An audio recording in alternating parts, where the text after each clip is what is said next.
आप सभी भाई बहनों को हमारा नमस्कार और आप सभी का हमारे चैनल लाइफ सक्सेस पर बहुत बहुत स्वागत है। आज हम इस क्लास में छायावाद के से बचे हुए क्वेश्चनों को हल करने वाले हैं, जो कि सभी प्रतियोगी परीक्षाओं की दृष्टि से बहुत महत्वपूर्ण हैं।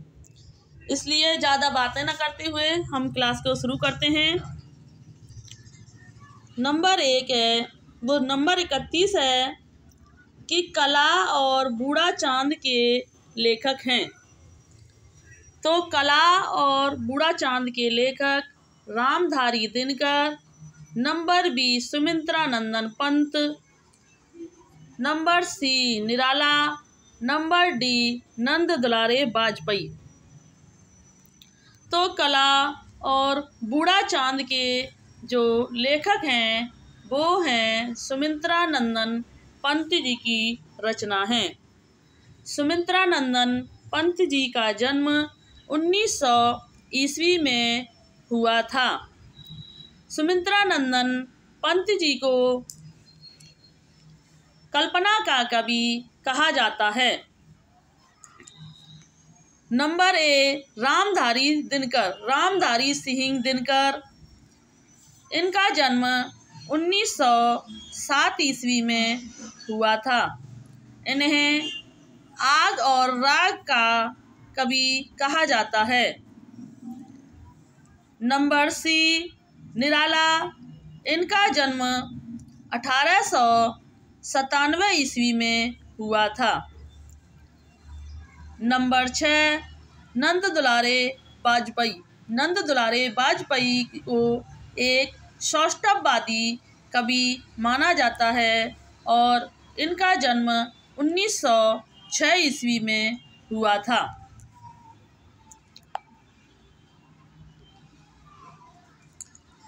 कला और बूढ़ा चांद के लेखक सुमित्रानंदन पंत हैं।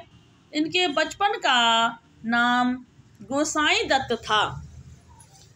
पंत जी की अन्य रचनाएं उच्छ्वास, ग्रंथि, बीड़ा, लोकोत्तान, पल्लव, गुंजन, युगांत, युगवाणी, स्वर्णकिरण, स्वर्णधूलि, उत्तरा, वाणी, चिदंबरा, पथपच्छर, एक भावक्रांति, गीत हंस, शंखध्वनि, किरणबीड़ा, समाधता और गाम्या इनकी रचना है।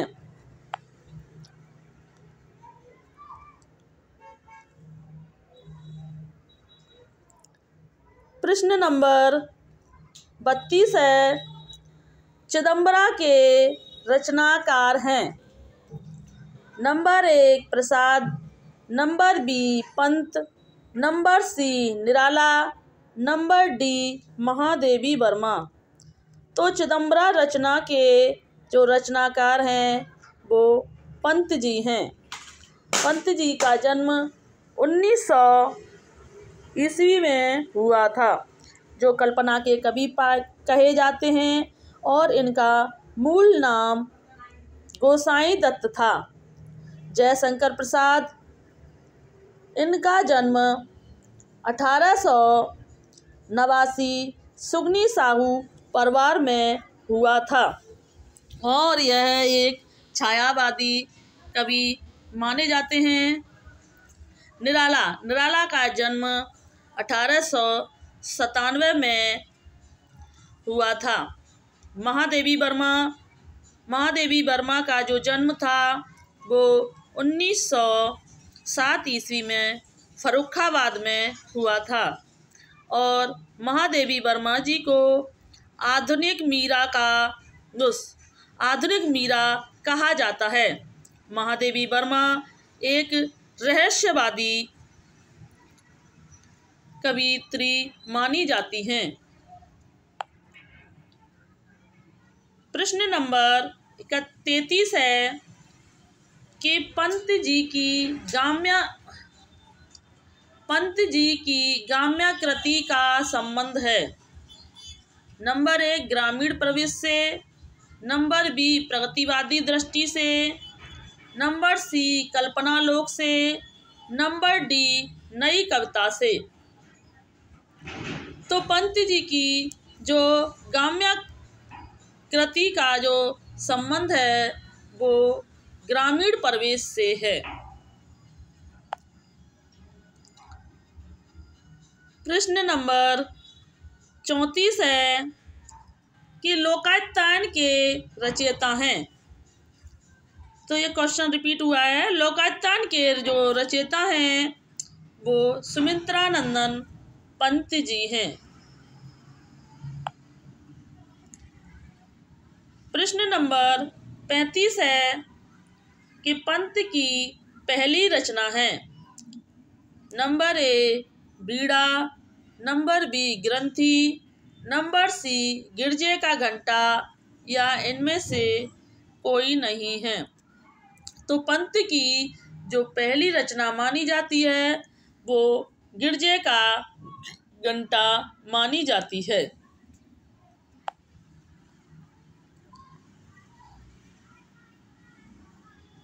प्रश्न नंबर 36 है कि सुमित्रानंदन पंत की सुप्रसिद्धि कविता परिवर्तन उनके किस काव्य संकलन में सर्वप्रथम प्रकाशित हुई थी। तो जो परिवर्तन कविता सर्वप्रथम किस में प्रकाशित हुई थी? नंबर 1 गुंजन में, Gramya, number C Pallav, number D Yugant. तो जो परिवर्तन कविता है वो सबसे पहले जो प्रकाशित हुई थी वह हुई थी पल्लव में। पल्लव की रचना 18 में हुई थी। पल्लव की रचना 1826 में हुई थी। और परिवर्तन कविता का जो रचना काल है वो 1924 है।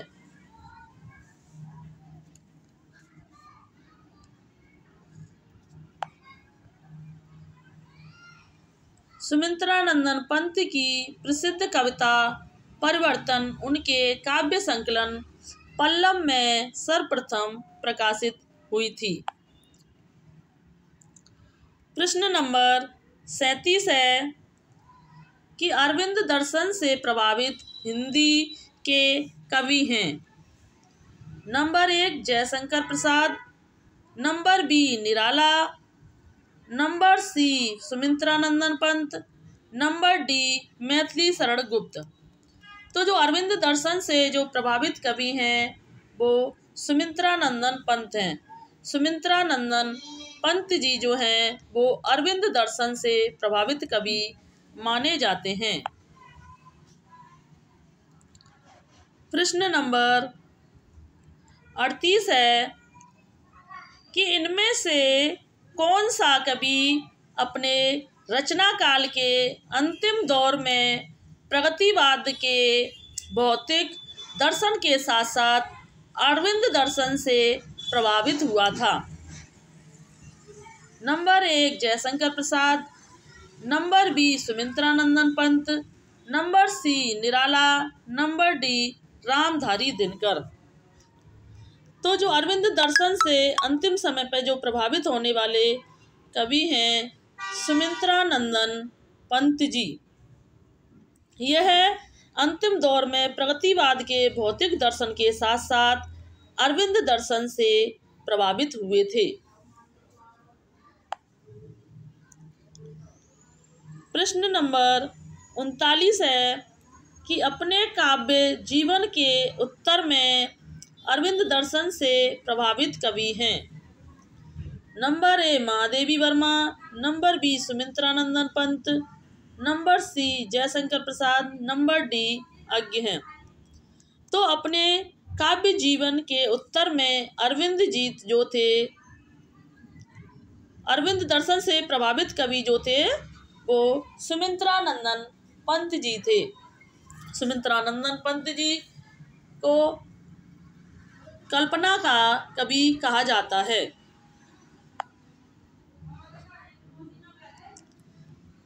प्रश्न नंबर 40 है कि अरविंद दर्शन से बहुत ही प्रभावित थे। तो यह है सुमित्रा नंदन पंत। अरविंद दर्शन से बहुत ही प्रभावित सुमित्रा नंदन पंत जी थे। यह क्वेश्चन बहुत बार रिपीट हुआ है, इसका मतलब ये क्वेश्चन बहुत बहुत इम्पोर्टेंट है। यह पूरी प्रैक्टिस सेट ही बहुत ही इम्पोर्टेंट है। इसमें जितने भी सभी प्रश्न पूछे गए हैं वो पूर्व की किसी न किसी परीक्षाओं में पूछे गए प्रश्न हैं। इस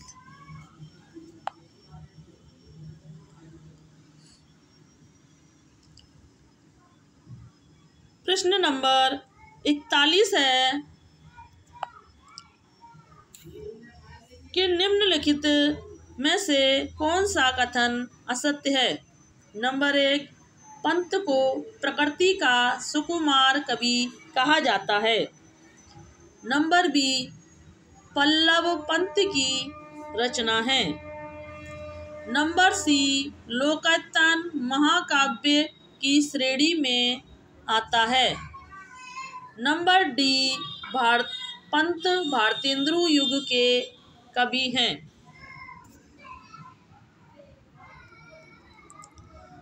तो इनमें से जो असत्य कथन माना जाता है वह है डी, कि पंत भारतेंदु युग के कवि हैं।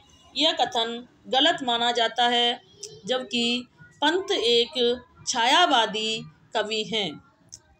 बाकी पंत को प्रकृति का सुकुमार कवि कहा जाता है, ये भी सत्य है। नंबर बी, पल्लव पंत की रचना है, ये भी सही है। और नंबर सी, लोकायतन महाकाव्य की श्रेणी में आता है।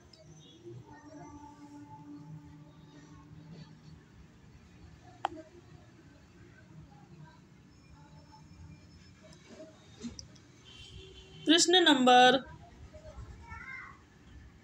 42 है कि किस छायावादी कवि को प्रकृति का सुकुमार कवि कहा जाता है। Number 1, Sumitra Nandan Pant. Number B, Jaishankar Prasad. Number C, Mahadevi Verma. Number D, Mahavir Prasad Dwivedi. तो प्रकृति का जो सुकुमार कवि कहा जाता है वो सुमित्रा नंदन पंत जी को कहा जाता है।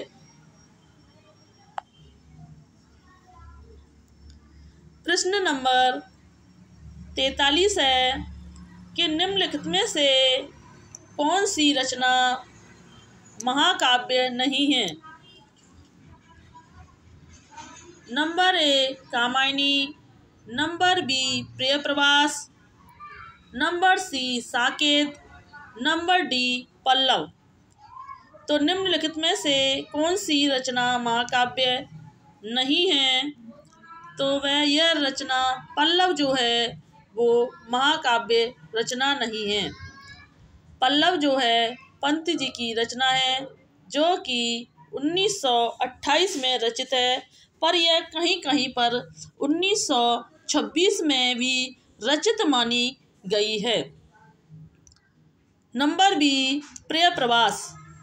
प्रियप्रवास की रचना 1914 में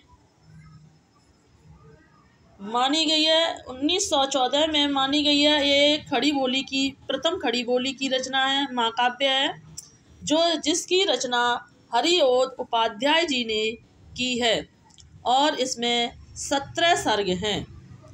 कामायनी जयशंकर प्रसाद जी की रचना है, जिसकी रचना 1935 में की गई है और इसमें 15 सर्ग माने जाते हैं। कितने? 15 सर्ग माने जाते हैं। इनकी पात्र है श्रद्धा, मनु, इड़ा। श्रद्धा को हृदय का पात्र माना गया है और मनु को मन का पात्र माना गया है और इड़ा जो है उसे बुद्धि का पात्र माना गया है। पल्लव महाकाव्य नहीं है। क्या है? पल्लव एक महाकाव्य रचना नहीं है। यह 1928 में रचित सुमित्रानंदन पंत का आरंभिक काव्य ग्रंथ है। कामायनी जयशंकर प्रसाद द्वारा लिखा गया है महाकाव्य है। प्रियप्रभास हरिओद जी के द्वारा लिखा गया है, जो 1914 में लिखा गया महाकाव्य है। साकेत 1931 में मैथिली शरण गुप्त जी के द्वारा लिखा गया, जिसमें 12 सर्ग हैं। प्रश्न नंबर 44 है कि हिंदी साहित्य में महाकाव्य किस कवि के लिए प्रयुक्त हुआ है। Number 1 Tulsidas, number B Nirala, number C Jaishankar Prasad, number D Surdas. तो हिंदी साहित्य में जो महाप्राण शब्द का जो प्रयोग किया गया है वह निराला जी के लिए किया गया है।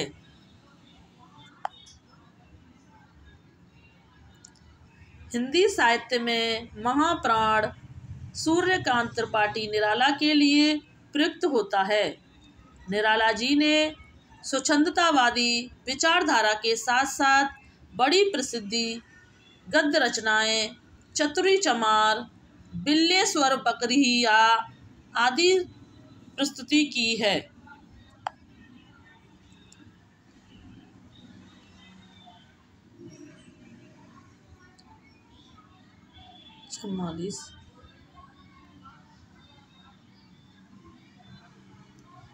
प्रश्न नंबर 45 है कि पंचवटी प्रसंग के काव्य के रचयिता हैं। Number 1 Maithili Sharan Gupt, number B Nirala, number C Jaishankar प्रसाद या नंबर डी केशवदास।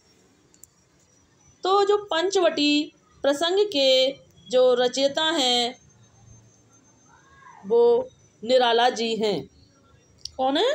पंचवटी प्रसंग काव्य के जो रचयिता हैं निराला जी हैं, जबकि एक रचना है पंचवटी जो कि मैथिली शरण गुप्त जी की रचना है।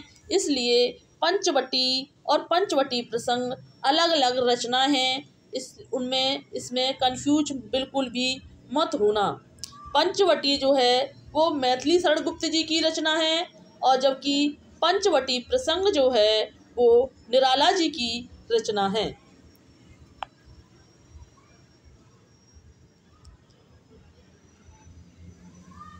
प्रश्न नंबर 46 है कि अनामिका काव्य के किनके द्वारा रचित है। Number 1 अज्ञ, number B Nirala, number सी धूमिल, नंबर डी सुमन।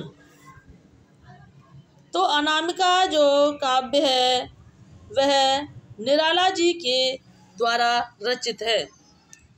अनामिका का जो रचना काल है वो 1923 माना जाता है।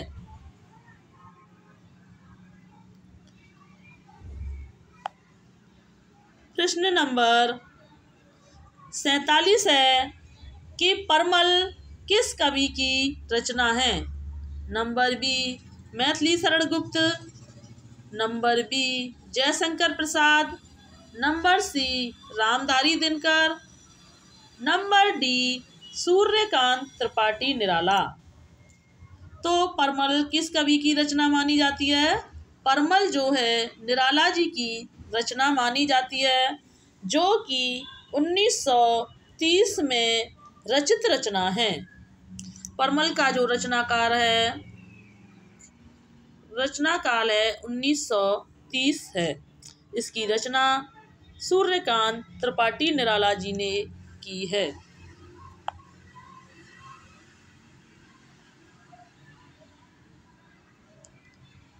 प्रश्न नंबर 48 है कि गीतिका के रचनाकार का नाम है। Number 1 Jaishankar Prasad, number B Pant, number C Nirala, number D Mukutdhar Pandey. तो गीत का रचना के जो रचनाकार हैं वो निराला जी को माना जाता है।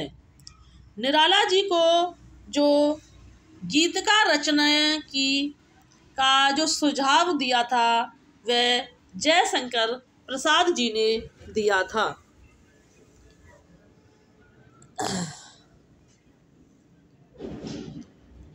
प्रश्न नंबर 49 है कि निराला का जन्म कहाँ हुआ था। Number A Uttar Pradesh, number B Orissa, number C Bengal, number D Bihar. तो ये निराला जी का जो जन्म हुआ था वह बंगाल में हुआ था। इनका जन्म 1896 ईस्वी में हुआ था और यह मेदिनीपुर बंगाल में माना जाता है।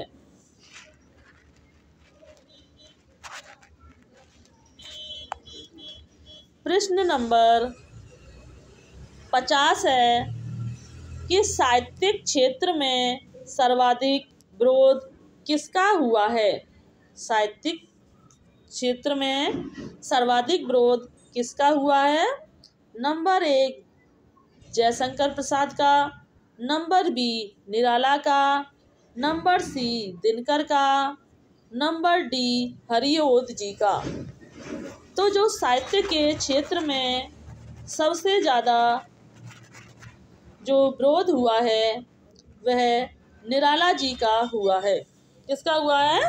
साहित्य के क्षेत्र में सबसे ज़्यादा जो विरोध किया गया है वो निराला जी का किया गया है।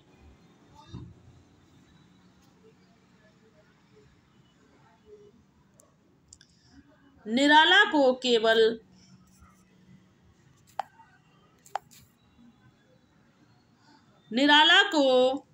केवल व्यक्ति के रूप में ही परिस्थितियों का तीव्र विरोध नहीं सहना पड़ा है, वरन कि कवि के रूप में उनका प्रबल विरोध हुआ है। इसका प्रधान कारण तो उनकी मौलिकता है, जो कवि के दीप्त अहंकार की साहित्यिक अभिव्यक्ति है। सन 1916 में जूही की कली का प्रकाशन उस युग के साहित्य चेताओं के लिए एक चुनौती बनकर सामने आया। उसमें व्यक्त प्रणय के लिखे पत्र और मुक्तक छंद का शक्तिशाली शिल्प दोनों ही तत्कालीन मान्यताओं से मेल नहीं खाते थे, किंतु निराला अपनी धुन के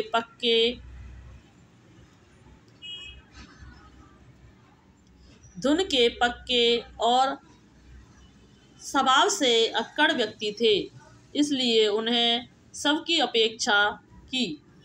उनके काव्य में आरंभ से ही विविधता के दर्शन होते हैं।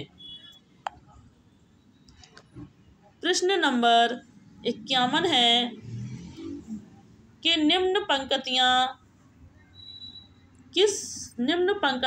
किस प्रसिद्धि लंबी कविता से उद्गृत हैं। प्रतिपल परिवर्तित बिहु भेद कौशल समूह। प्रतिपल परिवर्तित बिहु भेद कौशल समूह, राक्षस विरुद्ध प्रत्यु क्रुद्ध कपि विषम। तो ये पंक्तियां किसकी हैं। राम की शक्ति पूजा, नंबर बी बादल राग, नंबर सी पेशलों की प्रतिध्वनि, नंबर डी शेर सिंह का शस्त्र समर्पण। तो ये जो पंक्तियां हैं यह राम की शक्ति पूजा लंबी कविता से ली गई हैं।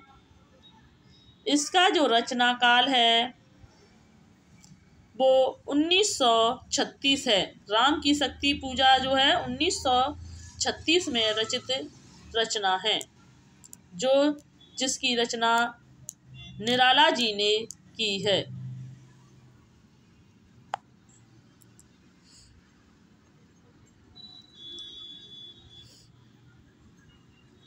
प्रश्न नंबर 92 है कि निराला के निम्नलिखित कविताओं में से कौन सी लंबी कविता नहीं है। Number A Bhikshuk, number B Kukurmutta, number C Saroj Smriti, number D Ram ki Shakti पूजा। तो इनमें से कौन सी लंबी कविता नहीं मानी गई है, तो वह है भिक्षुक।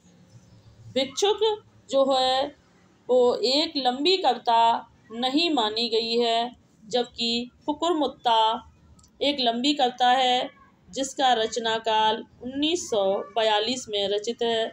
सरोज स्मृति यह भी एक लंबी कविता है जो कि 1935 में रचित है, जबकि राम की शक्ति पूजा भी एक लंबी कविता है जो कि 1936 में रचित रचना मानी जाती है।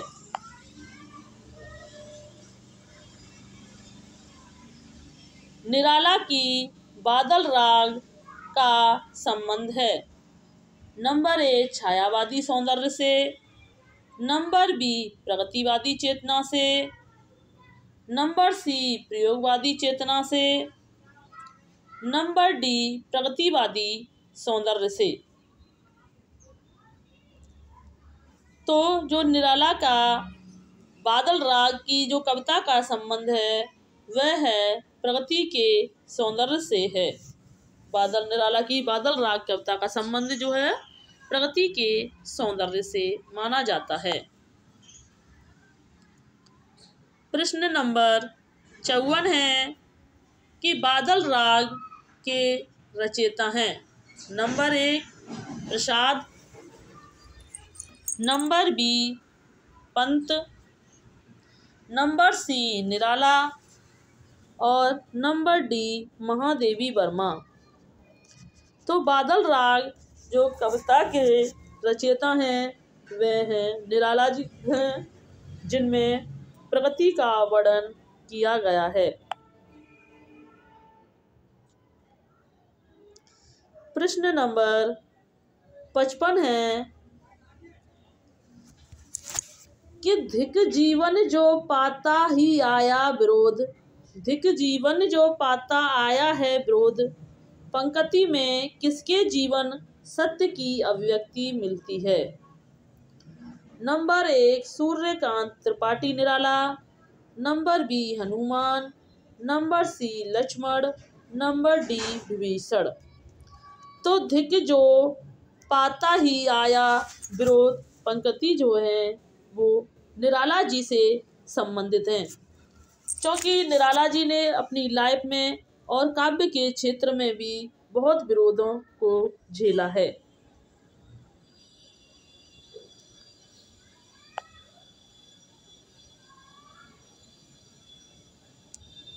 धिक जीवन जो पाता ही आया विरोध, धिक साधन जिसके लिए सदा किया है शोध। उपयुक्त पंक्ति सूर्यकांत त्रिपाठी निराला की हैं, राम की शक्ति पूजा से ली गई हैं। तो ये पंक्ति किससे ली गई हैं? ये पंक्ति जो है वो राम की शक्ति पूजा से ली गई हैं। इसमें मौजूद हताशा की पराजय, अकेले रह जाने की पीड़ा, निराशा का बोध कराती है। यहाँ निराला ने राम के ही नहीं बल्कि अपने अभावग्रस्त जीवन की भी गहरी गूंज को प्रदर्शित किया है। प्रश्न नंबर 56 है मुक्तक छंद के प्रेरणा हैं। Number A Nirala, number B Nagarjun, number C Jaishankar Prasad, number D Mahadevi Verma. तो मुक्तक छंद के जो प्रेरणा माने जाते हैं वह निराला जी माने जाते हैं। मुक्तक छंद के प्रेरणा सूर्यकांत त्रिपाठी निराला हैं। निराला की कविता का शुभारंभ मुक्तक काव्य से होता है। जूही की कली निराला के मत के अनुसार 1916 में उनकी पहली रचना है। जूही की कली कौन सी है? निराला जी की पहली रचना है। यह मुक्तक व्रत में है। मुक्तक व्रत में छंदोबद्ध रचना के तुक मात्रा आदि के अवरोध तत्व निःशेष हो जाते हैं।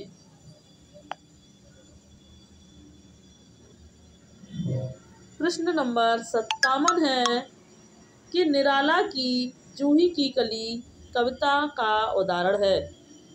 नंबर 1 मात्रिक छंद, नंबर बी वार्णिक छंद, नंबर सी मुक्तक छंद, नंबर डी इनमें से कोई नहीं। तो निराला की जो जूही की कली है वो मुक्तक छंद का उदाहरण है और यह 1916 में रचित रचना मानी जाती है और महावीर प्रसाद द्विवेदी जी ने इन्हें अपनी सरस्वती पत्रिका में छापने से मना कर दिया। उनका मानना था कि यह एक अश्लील कविता थी।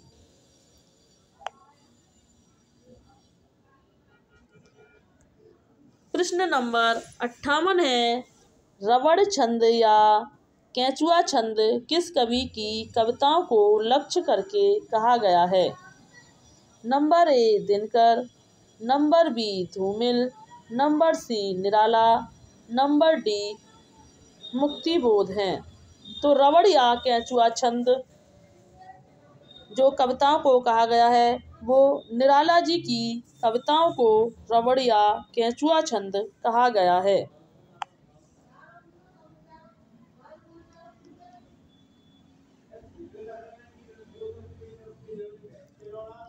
प्रश्न नंबर 59 है निराला की अंतिम कविता है। नंबर ए Ram ki Shakti Puja, number B Tulsidas, number C Saroj Smriti, number D पत्रों उत्कंठित जीवन का विष बुझा हुआ है। तो राम की शक्ति निराला की जो अंतिम कविता मानी जाती है वो पत्रों उत्कंठित जीवन का विष बुझा हुआ मानी जाती है जो कि 1961 में रचित है। सरोज स्मृति की रचना 1935 में की गई थी। तुलसीदास 1938 में रचित है जबकि राम की शक्ति पूजा 1936 में रचित रचना है। प्रश्न नंबर 60 है प्रिय सुतरंत रव अमृत मंत्र नव पंक्ति वाली कविता का संबंध है। नंबर ए जयशंकर प्रसाद से, नंबर बी भवानी प्रसाद से मिश्र से, नंबर सी सुमित्रानंदन पंत से, नंबर डी सूर्यकांत त्रिपाठी निराला से। तो प्रिय सुतरंत रव अमृत मंत्र नव जो पंक्ति हैं वो निराला जी की पंक्ति हैं। प्रश्न नंबर 61 है निम्नलिखित में से निराला के व्यंग परक कविता कौन सी है? Number A Tulsidas, number B Kukurmutta, number C Saroj Smriti, number D Todti Patthar. तो निराला जी की जो व्यंग परक जो कविता मानी जाती है वह है कुकुरमुत्ता को माना गया है।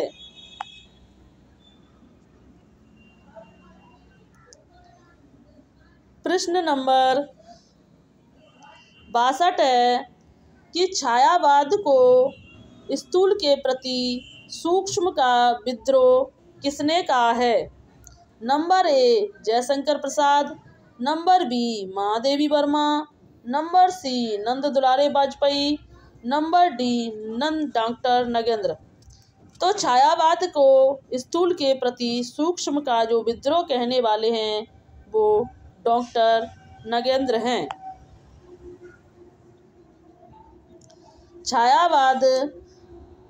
छायावाद को स्थूल के प्रति सूक्ष्म का विद्रोह डॉक्टर नगेंद्र ने कहा है। नगेंद्र की प्रमुख कृति रीति काव्य की भूमिका, भारतीय काव्य शास्त्र की भूमिका, रस सिद्धांत, अरस्तु का काव्य शास्त्र, काव्य में उदात्त तत्व, काव्य बिंब, नई समीक्षा आदि हैं। महादेवी वर्मा के अनुसार छायावाद प्रकृति के बीच जीवन का उद्गीत है। छायावाद जो है प्रकृति के बीच जीवन का उद्गीत है। डॉक्टर राम कुमार वर्मा के अनुसार आत्मा और परमात्मा का गुप्त वालिक्स लास रहस्यवाद है और वही छायावाद है। नंबर 3 है कि शांति प्रिय द्विवेदी के अनुसार जिस प्रकार मैटर ऑफ फैक्ट इतिवृत्तात्मकता के आगे की चीज छायावाद है, उसी प्रकार छायावाद के आगे की चीज रहस्यवाद है। प्रश्न नंबर 63 है कि छायावाद स्थूल के प्रति सूक्ष्म का विद्रोह है। यह कहा था डॉक्टर नगेंद्र ने। छायावाद स्थूल के प्रति सूक्ष्म का विद्रोह किसने कहा था? यह फिर से रिपीट हो गया है, तो यह कहा था डॉक्टर नगेंद्र ने। इनमें से कौन उत्तर छायावादी कवि नहीं है? Number A Narendra Sharma, number B Ram Kumar Verma, number C Bachchan, number D Anchal. तो इनमें से उत्तर छायावाद के जो कवि नहीं हैं वह राम कुमार वर्मा जी नहीं हैं।